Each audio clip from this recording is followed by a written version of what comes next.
वह आ गया है। कहानी 17वीं सदी के उत्तर अमेरिका के विशाल मैदानों की है। यहाँ कोमाची नाम की एक इंडियन जनजाति रहती थी। वे युद्धक और साहसी लोग थे, घुड़सवारी और धनुर्विद्या में माहिर। इसी जनजाति में एक लड़की थी, कासा। भले ही वह एक लड़की थी, लेकिन उसके अंदर एक गरुड़ का दिल था। जहां बाकी औरतें रोज जंगल से जंगली सब्जियां और जड़ी बूटियां खोदती थीं, वहीं कासा को शिकार करना ज्यादा पसंद था। अपने खाली समय में वह जंगल में छिपकर शिकार की कला का अभ्यास करती थी।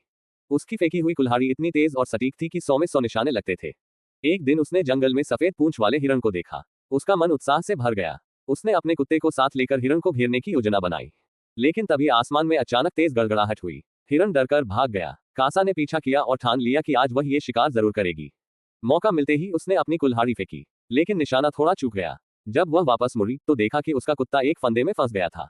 उसे समझ नहीं आया कि यह क्या चीज है, लेकिन उसने कुत्ते को छुड़ा लिया। तभी उसे आसमान में कुछ अजीब दिखाई दिया। आग की लपटें आसमान से गिरती हुई जैसे गर्जना कर रही हो। वह वापस जाकर यह बात अपने भाई दाको को बताती है। वह कहती है कि यह बिजली के पक्षी का संकेत है। कासा कहती है कि वह अब अपने परीक्षण के लिए तैयार है।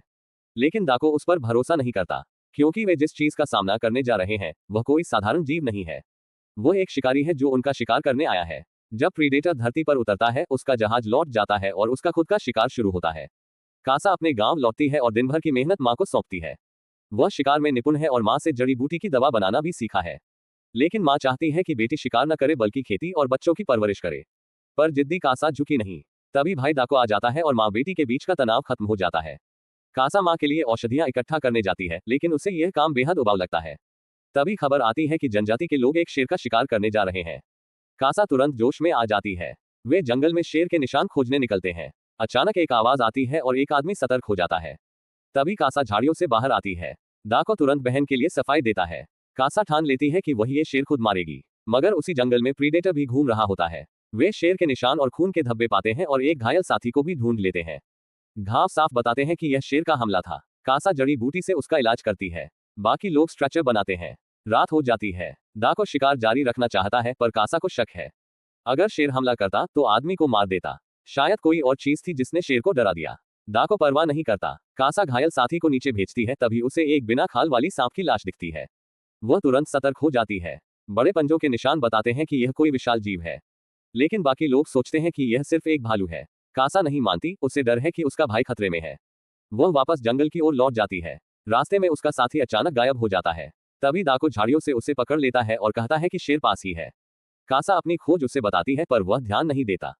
कासा सुझाव देती है कि शेर को चारे से फंसाया जाए, लेकिन साथी कहता है सच्चा शिकारी खुद हमला करता है। दाको बहन का तरीका अपनाने का फैसला करता है। वे जमीन पर चारा रखते हैं और पेड़ों पर चढ़कर छिप जाते हैं। साथी कासा को डराने लगता है, तभी असली शेर आ जाता है। वह साथी को मार देता है और खुद पेड़ पर चढ़ जाता है।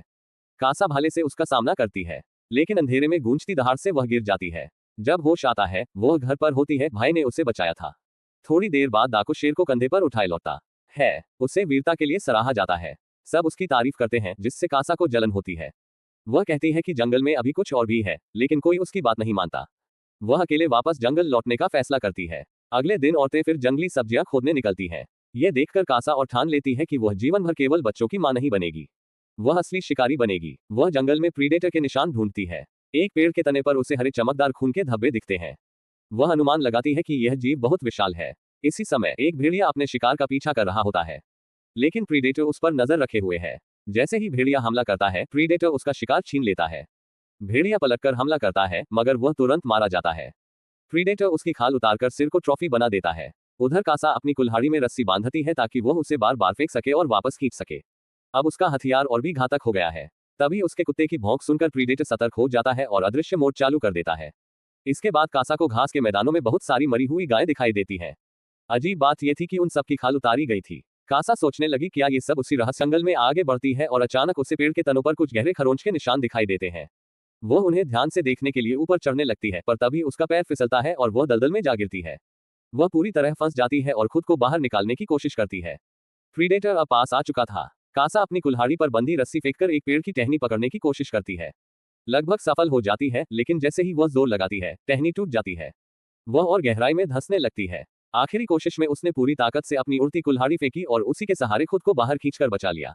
वह बुरी तरह हाफती हुई जमीन पर गिरती है, लेकिन जिंदा बच जाती है। थोड़ी देर बाद उसका वफादार कुत्ता लौट आता है। वह उसे लेकर आगे बढ़ती है और नदी किनारे एक विशाल ग्रिजली भालू को देखती है। भालू के चेहरे पर गहरे घाव थे जो साफ बताते थे कि उसका सामना किसी भयानक जीव से हुआ था। कासा ने धनुष ताना, लेकिन आखिरी पल पर झिझक गई। उसी समय उसके धनुष की डोरी टूट गई और आवाज सुनते ही भालू उसकी तरफ झपट पड़ा। कासा डर गई और जल्दी जल्दी डोरी बांधने लगी। भालू लगभग उस पर झपटा ही था कि तभी उसका कुत्ता बीच में आ गया। उसने भालू का ध्यान अपनी तरफ खींच लिया। कासा ने मौका पाकर भागने की कोशिश की। वह नदी में कूद गई और सूखी लकड़ियों के ढेर में छिप गई। भालू ने उग्र होकर उन लकड़ियों को तोड़ने की कोशिश की पर अचानक रुक गया। कासा ने झांक कर देखा तो उसकी आंखें फटी रह गईं। भालू हवा से लड़ रहा था। अगले ही पल अदृश्य प्रीडेटर ने भालू पर हमला कर दिया। एक पल में ही भालू मारा गया। उसका खून चारों तरफ उड़ गया। प्रीडेटर ने उसका शरीर उठा लिया जैसे वह अपने शिकार पर गर्व कर रहा हो। ये सब देखकर कासा के रोंगटे खड़े हो गए। वह डर के मारे नदी में कूद गई और भाग निकली। प्रीडेटर ने उसकी मौजूदगी महसूस की, लेकिन वह उसका पीछा नहीं करता। थोड़ी दूर भागने के बाद कासा अपने ही कबीले के कुछ लोगों से टकराती है। वे दाको द्वारा भेजे गए थे ताकि उसे वापस लाया जा सके। कासा उन्हें उस राक्षस के बारे में बताती है जो उसने देखा था, लेकिन कोई भी उसकी बात पर विश्वास नहीं करता। उन्हें लगता है कि वह बस कोई कहानी गढ़ रही है। कासा उनसे दूर जाने की कोशिश करती है, लेकिन उसके साथी उसे रोक लेते हैं। बहस बढ़ती है और फिर झगड़ा हो जाता है। कमजोर होने के बावजूद कासा उनसे भिड़ जाती है, लेकिन उसे काबू में कर लिया जाता है। यह पूरा दृश्य प्रीडेटर दूर से देख रहा होता है। वह समझ जाता है कि अब उसे एक असली चुनौती मिलने वाली है। प्रीडेटर छोटे जानवर फेंककर इंसानों का ध्यान अपनी ओर खींचता है। एक आदमी तलवार से उस जानवर को मार देता है। कासा को तुरंत शक होता है, जानवर हमारी तरफ क्यों भागा? पर बाकी सब मजाक में उड़ा देते हैं। वह आदमी नीचे झुककर शिकार उठाने ही वाला था कि अचानक उसकी छाती पर 3 लाल लेजर डॉट्स नजर आने लगते हैं। वह कुछ समझ ही नहीं पाता और अगले पल उसकी मौत हो जाती है। बचा हुआ समूह घबरा जाता है। प्रीडेटर अब पूरी तरह दिखाई देने लगता है। उसकी पारदर्शी आकृति हवा में चमकती है। एक बहादुर योद्धा आगे बढ़ता है, पर वह भी पल भर में उछाल दिया जाता है। कासा भागने की कोशिश करती है, अपने साथी की कमर से चाकू निकालने लगती है, लेकिन इससे पहले कि वह कुछ करे, प्रीडेटर बिजली की रफ्तार से एक एक कर सबको काट डालता है। कासा जान बचाकर जंगल की ओर भागती है। वह एक झाड़ी में छिपे साथी को पाती है। दोनों तय करते हैं कि चुप रहकर इंतजार करेंगे, लेकिन प्रीडेटर की नजरों से कोई बच नहीं पाता। उसकी थर्मल विजन से दोनों के शरीर साफ दिखाई दे रहे थे। कुछ ही सेकंड में उसका साथी मारा जाता है। कासा फिर भागती है, लेकिन इस बार वह एक लोहे के शिकारी जाल में फंस जाती है। प्रीडेटर पास आता है और जमीन पर पड़ी उस लोहे की जंजीर को उठाता है। वह हैरान होता है, ये इंसानों की बनाई चीज है। और तभी जंगल के दूसरी तरफ से कुछ औपनिवेशिक शिकारी निकल आते हैं। वे कासा को बेहोश कर देते हैं और अपने शिविर में ले जाते हैं। जब कासा को होश आता है, वह देखती है कि पास में एक मोटा शिकारी बैठा है जिसके पास ढेर सारी जानवरों की खालें हैं। कासा समझ जाती है कि मैदान में मरी हुई सारी गायें इन्हीं लोगों ने मारी थी, प्रीडेटर ने नहीं। वह आदमी एक दुभाषिया लाता है और पूछताछ शुरू करता है। वह कासा को हरे रंग के अजीब खून प्रीडेटर का खून दिखाता है और पूछता है, क्या तुमने इस चीज को देखा है? कासा मना कर देती है। तब वे उसका भाई दाको पकड़ लाते हैं और उसे यातना देने लगते हैं।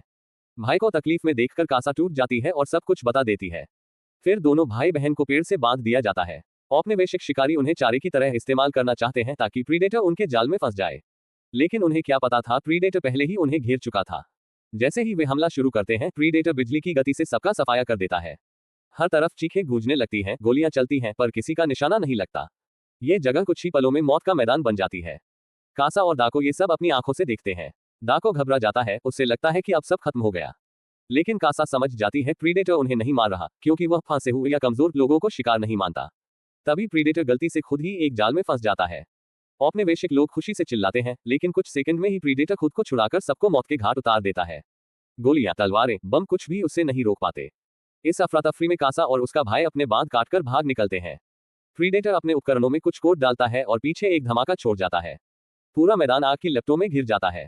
कासा अपने कुत्ते को ढूंढने के लिए भागती है, जबकि दाको एक घोड़ा लेने निकलता है। कासा अपने कुत्ते को बचाने पहुंचती है और औपनिवेशिक सैनिकों से भिड़ जाती है। एक जबरदस्त लड़ाई होती है, लेकिन कासा अपनी कुल्हाड़ी और फुर्ती से सबको हरा देती है। उधर प्रीडेटर भी अपने घावों पर दवा लगा रहा होता है। वह मशीनों की मदद से खुद का इलाज करता है। कासा भी यही करती है, जड़ी बूटियों से अपने घावों पर मरहम लगाती है। लेकिन तभी जब वह थोड़ा आराम कर रही होती है, एक औपनिवेशिक सैनिक उसके पीछे आता है, बंदूक तान देता है और कहानी अगले भयंकर मोड़ की तरफ बढ़ती है। उस आदमी का इरादा कासा को मारने का नहीं था, बल्कि वह उसकी मदद चाहता था, क्योंकि उसकी टांग प्रीडेटर ने काट दी थी। बदले में उसने कासा को बारूद वाली बंदूक फायर गन चलाना सिखाने का वादा किया। दोनों के बीच ये सौदा बड़ी खुशी से तय हुआ। जल्द ही कासा ने बंदूक चलाना सीख लिया और उस आदमी को भी उसका इलाज मिल गया। तभी जंगल से एक अजीब सी आवाज आई। कासा तुरंत छिप गई, जबकि वह आदमी डर के मारे जमीन पर लेटकर मरने का नाटक करने लगा। प्रीडेटर वहां पहुंचा और चारों तरफ सावधानी से जांच करने लगा। तभी कासा को कुछ समझ आया, प्रीडेटर उस आदमी को नहीं देख पा रहा था जो ठंडे खून से मरा हुआ बना पड़ा था।